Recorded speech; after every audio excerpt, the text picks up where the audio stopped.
tous et merci beaucoup de m'avoir invité pour parler de myélome et de TEP. Moi je suis un clinicien, je ne suis pas du tout un médecin nucléaire, nul n'est parfait. Et je vois qu'il y a une vraie OPA des médecins nucléaires sur le lymphome. Hein. Vous avez bien vu qu'on dit maintenant qu'il ne faut même plus examiner les malades. On fait la TEP et puis c'est bon. Moi, je tombe. Nous on n'examine pas les malades du tout. On leur fait un myélogramme d'emblée, puis on fait de la biochimie, c'est pas mieux. Mais bon, vous êtes très avancé dans le lymphome, très avancé dans le Hodgkin, puisque vous adaptez déjà les traitements en fonction des résultats de médecine nucléaire. C'est votre bilan et votre facteur pronostic majeur. On est bien loin de là dans le myélome, mais on va vous rattraper parce qu'on travaille activement et qu'on est en train de trouver des choses assez intéressantes et qu'on a 10 ans de retard sur le lymphome, mais on va y arriver. Et donc, je vais vous parler donc de l'évaluation de la TEP. Si ça marche, ça ne marche plus. Voilà.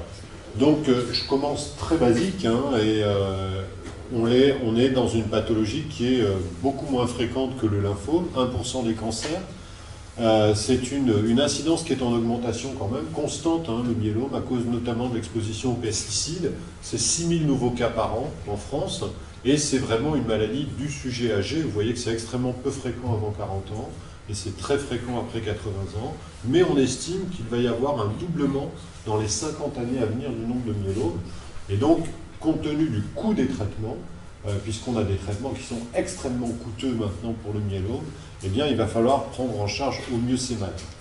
Alors, voilà la cellule qui est responsable de la maladie, hein, le plasmocyte, comme vous le savez, il faut qu'il y en ait plus de 10% dans la moelle. C'est une grande cellule avec un noyau très très rond, plusieurs nucléoles. Et tout ce que vous voyez ici, là, dans le cytoplasme, ces petites excroissances cytoplasmiques, c'est la synthèse des immunoglobulines, puisque cette cellule, elle continue à synthétiser une immunoglobuline. Il y a un clone tumoral extrêmement important, et que cette immunoglobuline, elle ne sert bien entendu à rien, elle n'a aucune activité anticorps, elle va nous servir par contre de marqueur de la maladie sur l'électrophorèse, puisqu'on va avoir ce fameux pic monoclonal qui va nous servir très facilement de savoir si le malade répond ou ne répond pas au traitement. En tout cas, c'est le critère principal de réponse jusqu'à présent. Alors vous savez que la maladie est une maladie essentiellement osseuse, et on va traiter le malade quand il a les fameux critères CRAB pour C hypercalcémie. Vous voyez que c'est 13% des malades au moment du diagnostic. L'anémie, c'est 72% des malades au moment du diagnostic, mais le plus important, c'est l'évaluation osseuse avec 80% des malades au moment du diagnostic qui ont une vraie maladie osseuse. Alors, pour traiter les malades et pour poser un diagnostic de myélome, on a des critères extrêmement simples, hein, c'est les critères CRAB que vous connaissez pour définir un myélome: hypercalcémie, insuffisance rénale, anémie et des lésions lytiques. Et on considère maintenant qu'on peut définir des lésions lytiques soit sur le SCAN, soit sur des radios conventionnelles qui sont en perte de vitesse, soit sur le PET scan également. Et puis on a rajouté, pour traiter des malades, de nouveaux critères de mise en place de traitement, comme 60% de plasmocytes dans la moelle, un ratio de chaîne légère kappa sur lambda supérieur à 100, ou bien plus d'une lésion osseuse sur l'IRM, qui reste un des standards d'évaluation. Alors, les facteurs pronostiques dans toutes les maladies, en oncologie, en hématologie, on veut savoir quel va être le pronostic de nos patients. Et les critères pronostiques, c'est toujours la même chose. On va se baser sur des critères diagnostiques, sur des critères pronostiques au moment du diagnostic. On va évaluer tout un tas de paramètres. On va voir si notre malade est grave ou pas grave. Et puis, on s'est aperçu qu'il y a aussi un facteur dynamique qui est extrêmement puissant. Dans toutes les hémopathies, c'est comme ça. C'est la qualité de la réponse au traitement qui est très importante. Alors, les facteurs pronostiques diagnostiques, ils sont assez simples. On se base sur un vieux International Staging System qui a été publié en 2005. C'est un reflet de la masse tumorale, stade 1, 2, 3, lorsque la bêta-2 microglobuline est très haute, ou au contraire, elle est basse, avec un taux d'albumine bas. Vous voyez ISS1, ISS2, ISS3, il y a quand même une différence considérable en termes de survie, et les malades ISS3 ont une très mauvaise survie. Alors ça, c'est les courbes de myélome, hein. Vous voyez, il n'y a aucun plateau tous les malades finissent par mourir de leur maladie. On considère que ça reste une maladie difficile à traiter et quasiment incurable.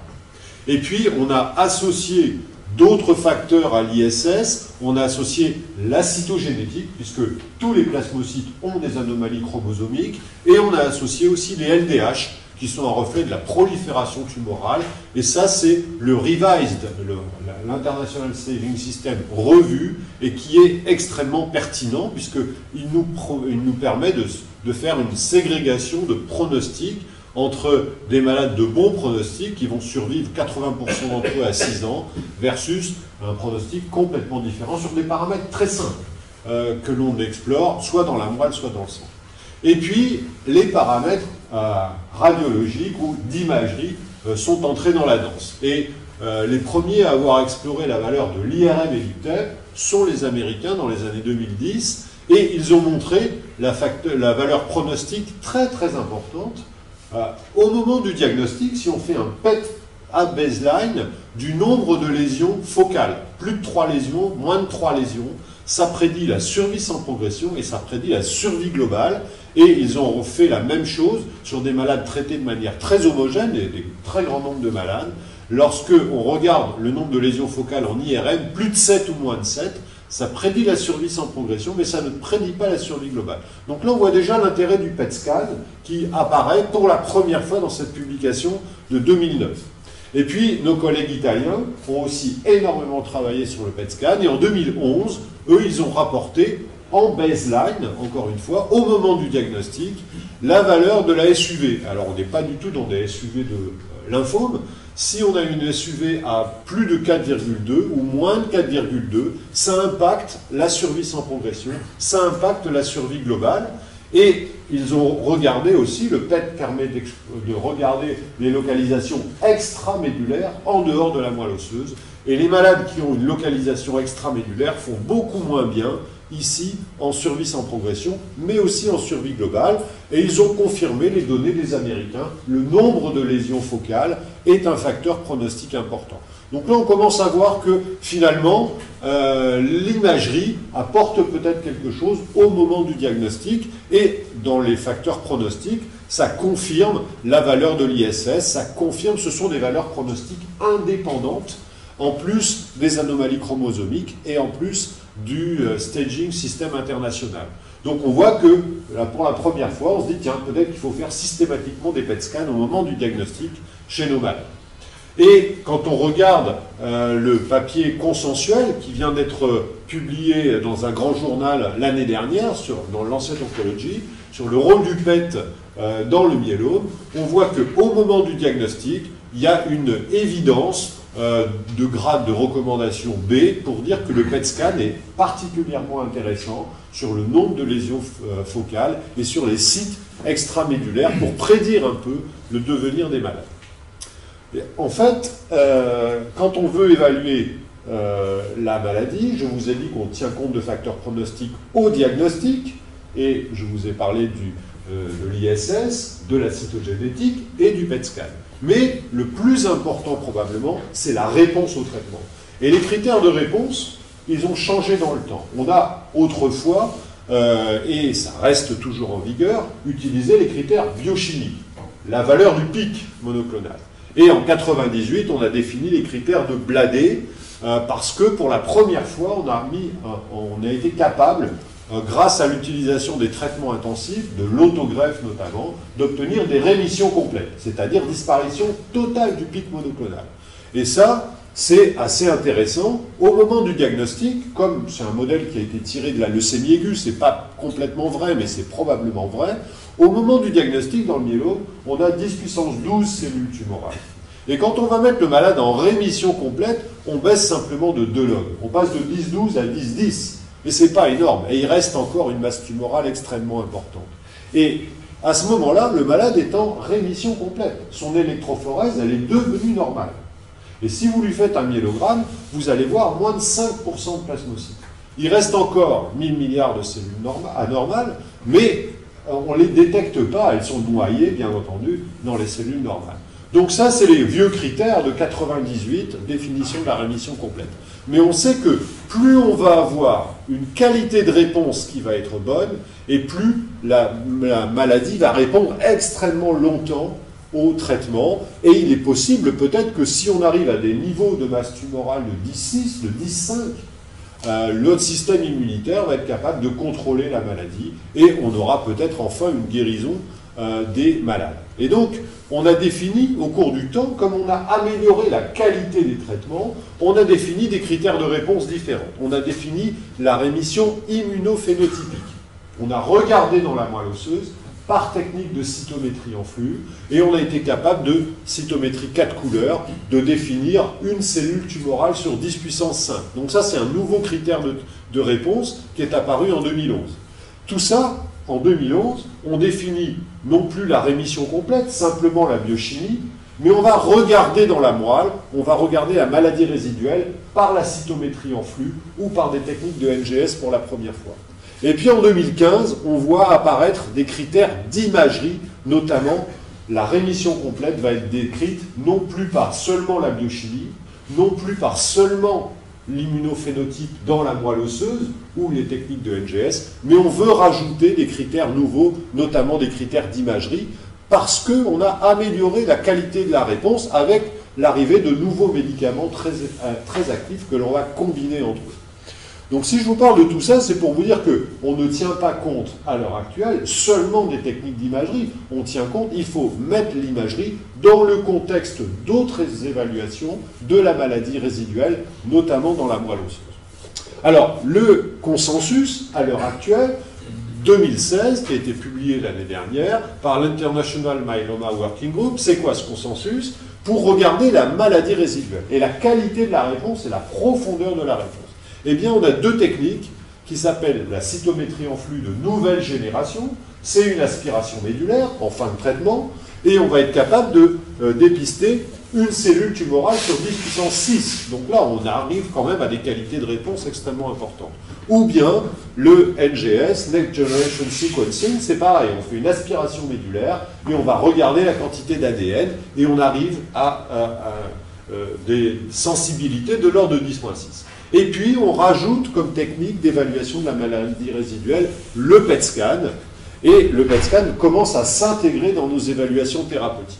Alors, qu'est-ce que ce papier qui a été publié avec d'extrêmement nombreux experts du myélome, qu'est-ce qu'il dit? C'est un papier consensuel. Il dit qu'on arrive à une maladie résiduelle en NGS quand on arrive à une cellule anormale sur 10,5, sur 10 puissance 5. En cytométrie en flux, c'est 10 puissance 5. Et il dit, ce papier, qui vient d'être publié très récemment, que le malade est négatif en imagerie, s'il est négatif en flux ou négatif en NGS, et en plus, il va être négatif en PET. Donc on considère que le PET est un peu l'enfant, je dirais, pauvre de l'évaluation technologique, puisqu'il faut déjà être négatif dans la moelle. Mais si en plus on est négatif en PET, là on est imaging négatif seulement. Alors, ça c'est la séquence thérapeutique qu'on applique aux patients jeunes. Les patients jeunes, on commence à leur faire un traitement d'induction, on leur mélange 3 médicaments, en général du 24 Revlimid dexamethasone, on leur fait ensuite, une fois qu'on a réduit la masse tumorale, une autogreffe, une intensification thérapeutique. On donne en général 2 à 4 cycles de consolidation, on reprend le traitement initial pour améliorer la réponse, et on va donner un traitement de maintenance, on va donner un traitement en général Péros pendant très longtemps pour prolonger la durée de la réponse. Et on commence maintenant à évaluer les techniques de maladie résiduelle à différentes étapes pour savoir si, pour prédire le devenir du malade.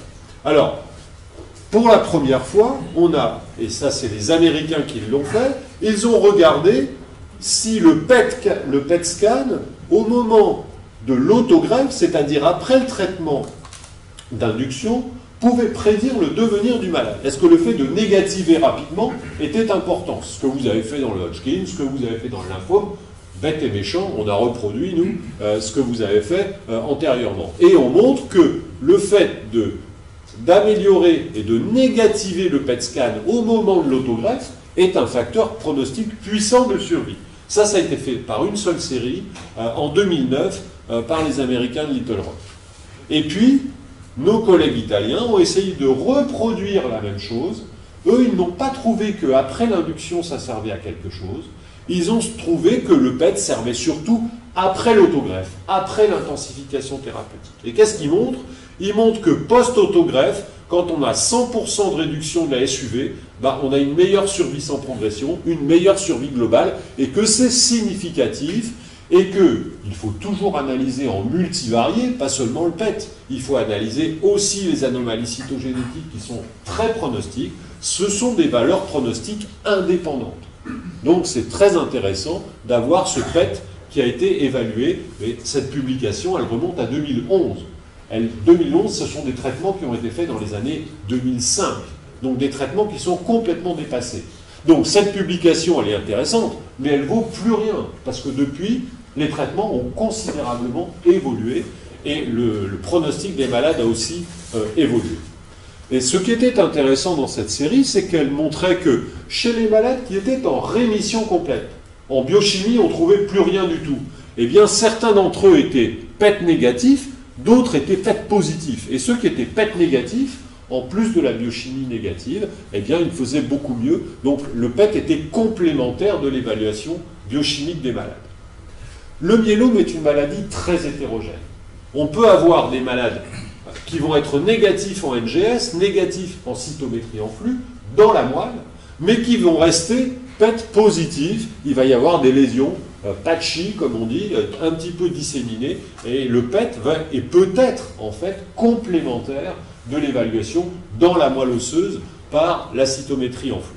Et en fait, il y a extrêmement peu d'études qui ont regardé, dans le contexte des nouveaux médicaments, c'est-à-dire des années 2010, qui ont comparé la valeur pronostique du TEP, de l'IRM et aussi de la cytométrie en flux à l'intérieur de la moelle dans le contexte de traitements récents. Les deux seules publications qu'on avait, c'était 2009-2011 avec des traitements complètement dépassés. Et donc ça, on l'a fait dans le groupe français où on a traité les malades par une chimiothérapie d'induction, Velcade, Revlimid, dexaméthasone, peu importe, une autogreffe et puis ensuite une maintenance pour que les malades restent longtemps en réponse. Et qu'est-ce qu'on a fait? On a fait, dans cette étude, on a mis 700 malades, on a fait une étude ancillaire. Alors, cette étude, elle a montré quoi? Elle a montré qu'il fallait autogreffer les malades. On comparait autogreffe versus pas d'autogreffe. Donc, l'autogreffe reste le traitement de référence. Et quand on regarde les facteurs pronostiques de la survie sans progression, la rémission complète est un facteur pronostique très très très important. C'est les critères biochimiques, la normalisation de l'électrophorèse, mais aussi, on voit que la cytométrie en flux, donc un niveau de détection de la maladie beaucoup plus sensible, beaucoup plus fin, est le facteur pronostique le plus important. Et quand on fait en fin de traitement un myélogramme et qu'on regarde le nombre de cellules tumorales résiduelles, c'est très prédictif, non seulement de la survie sans progression, mais aussi de la survie globale. Et quand les malades ont une MRD, maladie résiduelle négative, leur survie, elle est meilleure que ceux qui ont une MRD positive. Donc le but des traitements maintenant, c'est d'obtenir une MRD négative, mais ça c'est en cytométrie en flux. Alors cytométrie en flux, ça détecte une cellule anormale sur 10 puissance 5. Alors on a regardé une technique un peu plus sensible, NGS, et on s'est aperçu, pour les malades qui étaient cytométrie en flux négative, que certains d'entre eux étaient positifs en NGS et d'autres négatifs en NGS. Donc la valeur optimale de la sensibilité de la recherche d'une cellule tumorale dans la moelle, c'est 10 puissance moins 6. C'est le cutoff optimal pour prédire le devenir d'un malade, et il est possible que quelques-uns de ces malades soient guéris de leur maladie. Alors, qu'est-ce qu'on a fait dans cette étude, où on a montré qu'il fallait faire une autogreffe en première ligne, on a montré que la cytométrie était un facteur pronostique important, on a fait une étude ancillaire qui s'est appelée IMAGEM, multicentrique, en France, 134 malades, on a fait un PET au diagnostic, une IRM au diagnostic, on a regardé après 3 cycles, et on a regardé en fin de traitement avant la période de maintenance. Et qu'est-ce qu'on montre? L'objectif principal de cette étude, c'était comparer l'IRM, qui est une technologie de référence en imagerie, versus le PET. Et on voulait montrer qu'on avait une détection des lésions osseuses identique entre le PET et l'IRM.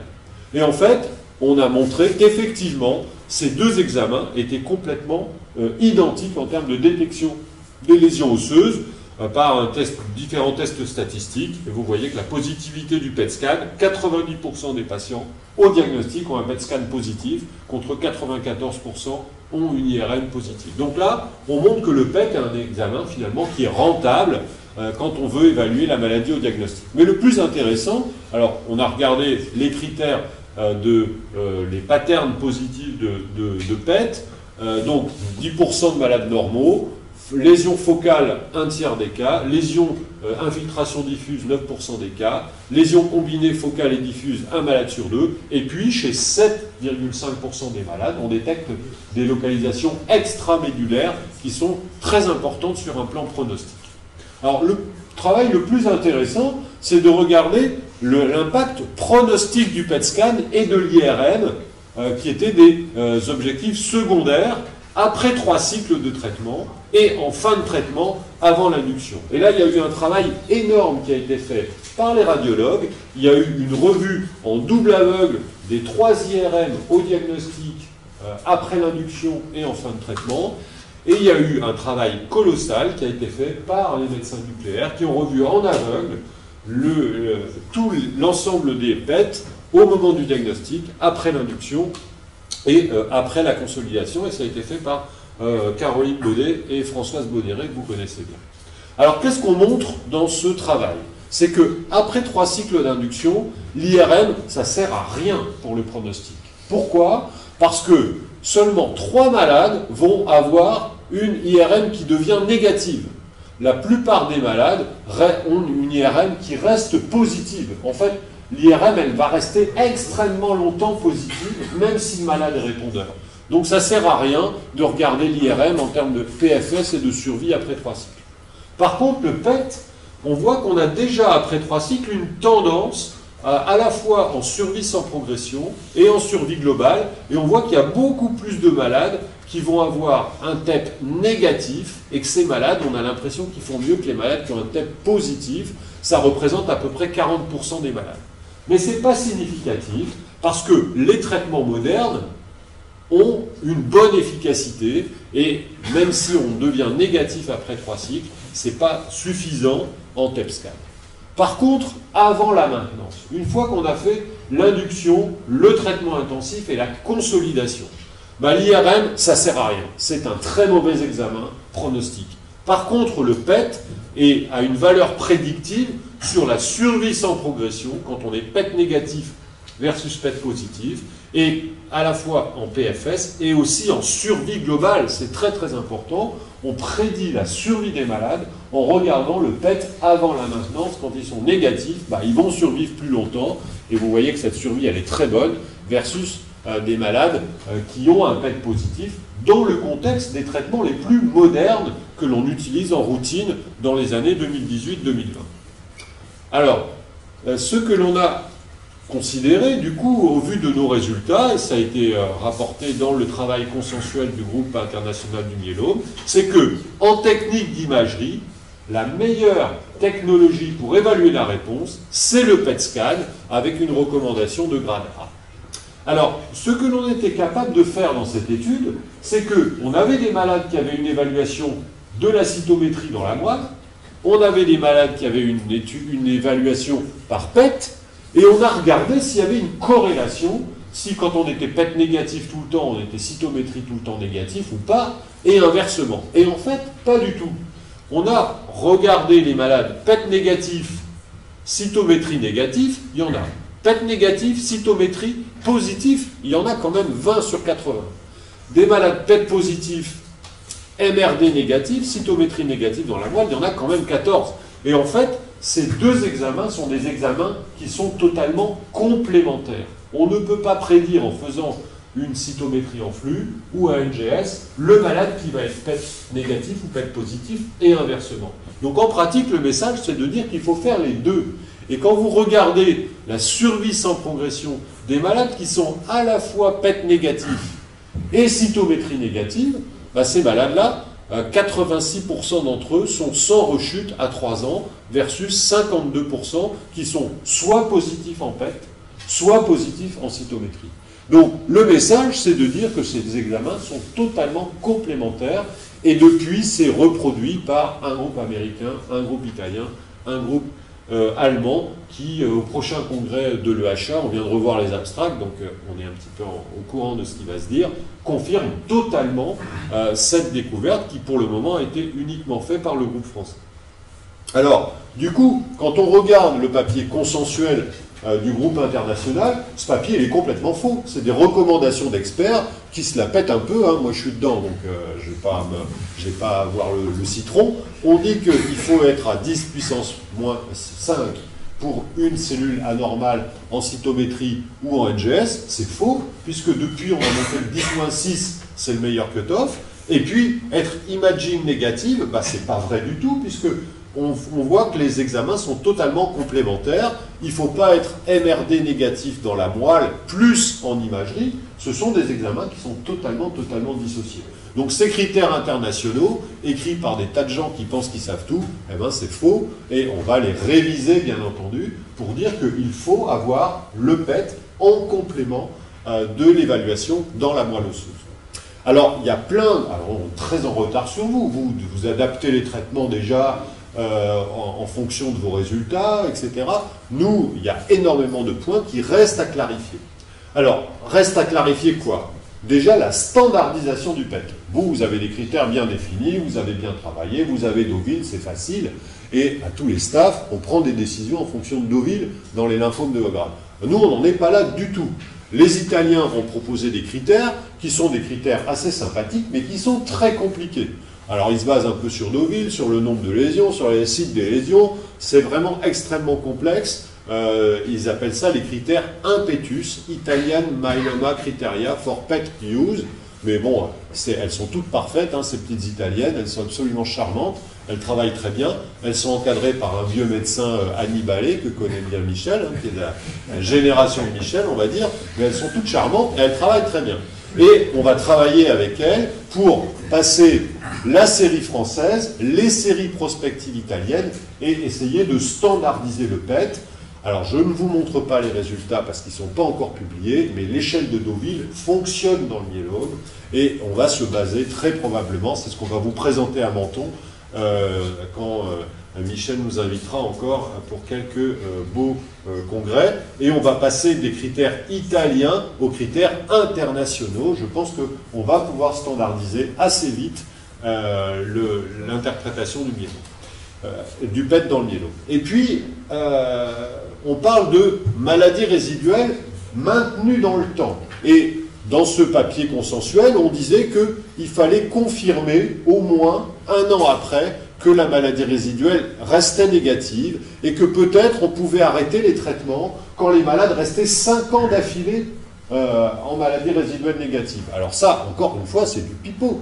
Est-ce qu'on sait? Il n'y a aucune étude qui a montré qu'un malade ne rechutera pas s'il va rester pendant 5 ans en MRD négative. Et combien de fois il va falloir répéter le PET scan pendant la période de maintenance pour savoir si le malade a un bon pronostic ou pas? On ne le sait absolument pas. Ce que l'on a dit aussi, c'est qu'on va rechuter d'une maladie résiduelle négative si on devient positif en biochimie, ça c'est évident, le pic réapparaît, on sait que le malade rechute, mais on parle d'imagerie positive. Alors, à quelle fréquence il faut répéter les PET scans dans le myélome, ça personne n'en sait rien, donc vous voyez qu'il y a tout un champ d'évaluation qui est en cours. Et puis pour terminer, vous avez peut-être lu ce beau papier qui vient de l'équipe américaine de Little Rock en Arkansas, avec un bel éditorial de nos collègues italiens sur les faux négatifs en PET.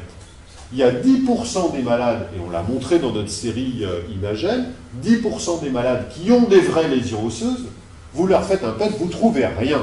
Et pourquoi? Parce que ces malades ont une très faible expression d'une enzyme qui est très importante, l'exokinase 2, c'est la première enzyme de la phase de glycolyse, et donc ça explique assez bien pourquoi le PET FDG, qui utilise du glucose, ne va pas être positif, parce que ces malades ont une très faible expression de la protéine, mais aussi du gène.